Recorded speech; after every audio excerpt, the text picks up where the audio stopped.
So today's topic is about angular momentum. You know about what is called momentum. Momentum is equal to mass into velocity, but this is called angular momentum.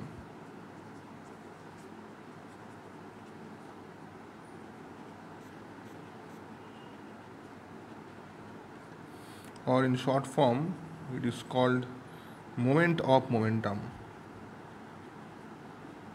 Moment of momentum.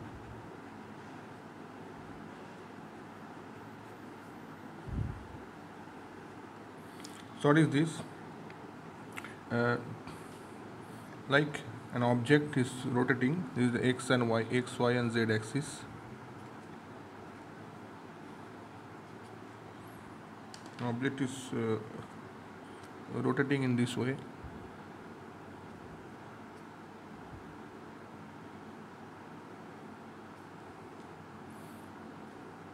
And this is the radius r vector.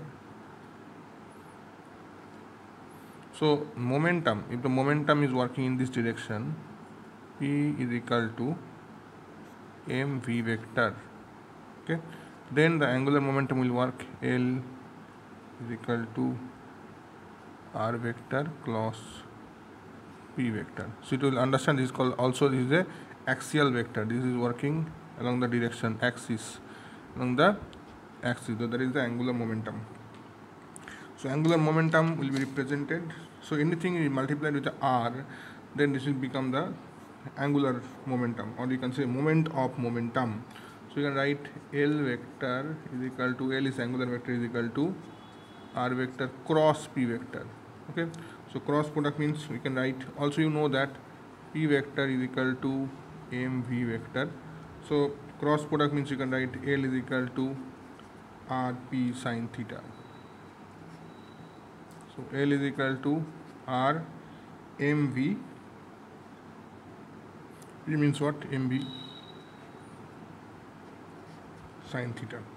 Okay, that's the in this way you can write, that is the expression for the angular momentum. The dimension and SI unit you have to know. So SI unit will be SI unit is equal to kilogram meter square per second, second to the power minus 1, and dimension will be equal to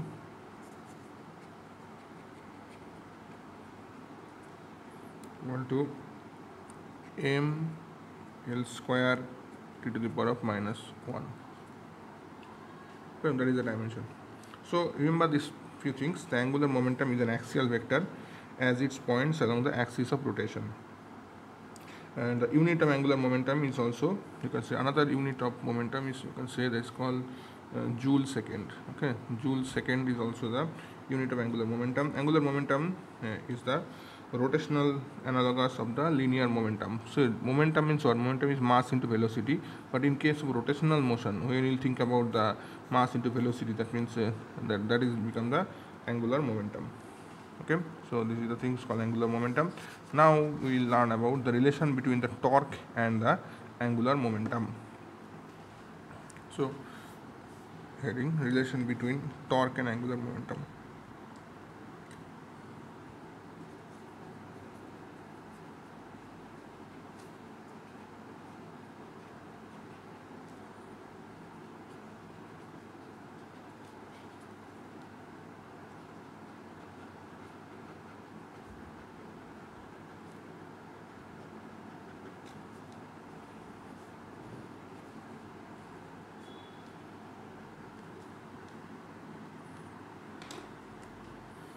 So L is equal to what we know? L is equal to r vector cross p vector.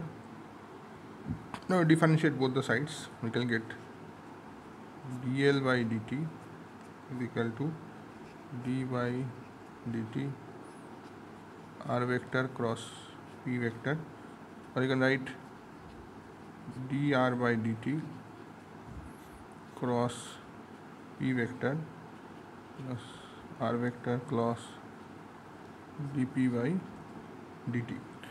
So dr by dt means velocity. You can write here dr by dt is equal to velocity.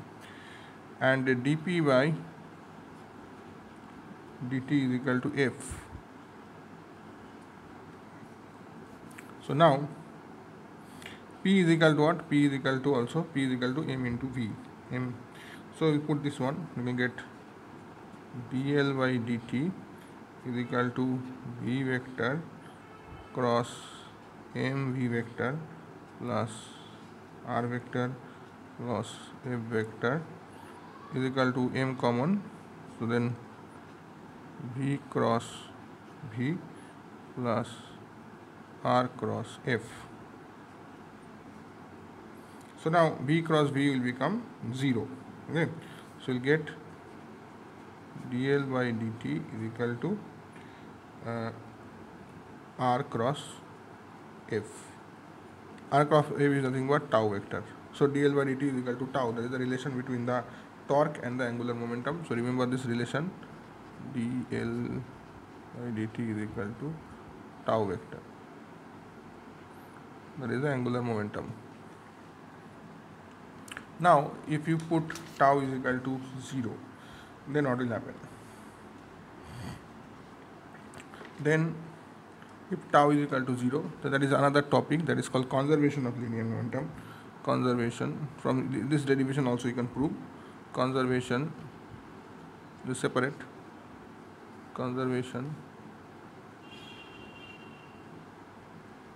of momentum, angular momentum, sorry, L. So we put a tau is equal to 0. If tau is equal to 0, then what will happen? Then dl by dt will be equal to 0. That means dl is equal to 0. If you integrate dl, so it will become constant. So what is the meaning of this one? So the meaning of this one is it angular momentum of a rigid body given constant if the net external torque acting on the body is 0. So this is known as the law of conservation of the angular momentum. Okay. So next topic we learn about the other things. Okay. So thank you.